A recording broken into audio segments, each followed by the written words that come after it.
medyo may takot ako nung pagpasok. So, be yourself, JJ. Na pumasa ka sa qualifications, okay na.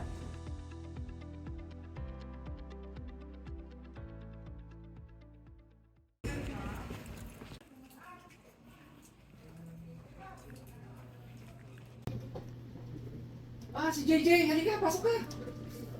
Okay bang umaga natin? So far, so good. Ay, kumusta ikaw? Kumusta nung bureau?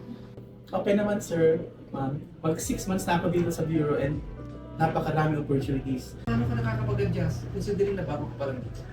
Medyo may takot ako nung pagpasok kasi di ko alam bagong mga tao, bagong environment, bagong place.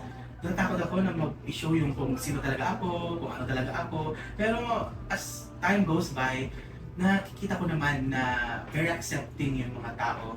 Nakikita ko naman na very gender sensitive. Kahit ano man ako, kahit ano man yung ipakita ko, nafe-feel ko naman na hindi lang ako tinotolerate, pero ina-accept ako kung ano man ako. What matters is that I do my work, I do my job well, and I think yun yung maganda talaga na concept, maganda na practice natin dito sa PR.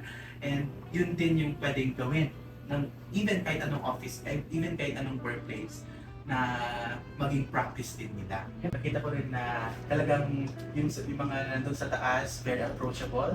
Yung management is very nice kasi you can talk to them anytime, very freely. And you can express yung mga feelings mo, even your problems, your thoughts mo. And I think yun, isa yan sa secret natin bakit maganda at maayos yung ating relationship, parang family, more than a family. Yes.